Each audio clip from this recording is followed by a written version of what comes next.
November 23, 2024 శనివారం మనం మదనపల్లి మార్కెట్‌లో టొమాటో స్టాక్ అంటే దిగుమతి ఎలా వచ్చి మనం ఇవాళ తెలుసుకుందామండి. నేటితో పోల్చుకుంటే దిగుమతి తగ్గిందా లేదా పెరిగిందా వేటని ఇవాళ మాట్లాడుకుందాము. అంటే స్టాక్ తక్కువగా వచ్చిందా లేదా ఎక్కువగా వచ్చిందా మాట్లాడుకుందాం.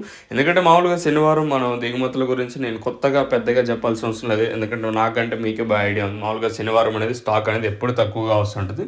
సో సేమ్ థింగ్ ఈరోజు కూడా అదే సీన్ అయితే రిపీట్ అయింది. సో ప్రస్తుతానికి స్టాక్‌ని ఒకసారి మాట్లాడుకుందాము.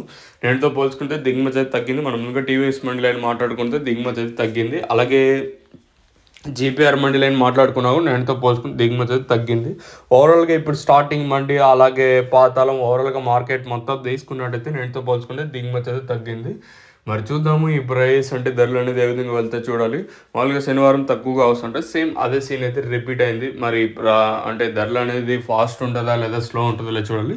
సో ఇది ఇన్ఫర్మేషన్ ప్రస్తుతానికి ఉన్నది మన మదనపల్లి మార్కెట్. ఇంకా సో ఛానల్ సబ్స్క్రైబ్ చేయడం మర్చిపోద్దండి.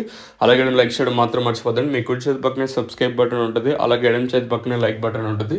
సో లైక్ చేయడం మర్చిపోద్దండి. అలాగే సబ్స్క్రైబ్ చేయడం మర్చిపోద్దండి. ఇదండి ఇన్ఫర్మేషన్ ప్రస్తుతానికి ఉన్నది మన మదనపల్లి మార్కెట్. ఇంకా మీకు నెక్స్ట్ వీడియోలో మాత్రం కలికిరి అప్డేట్ ఉంటుంది. So miss అవ్వద్దండి.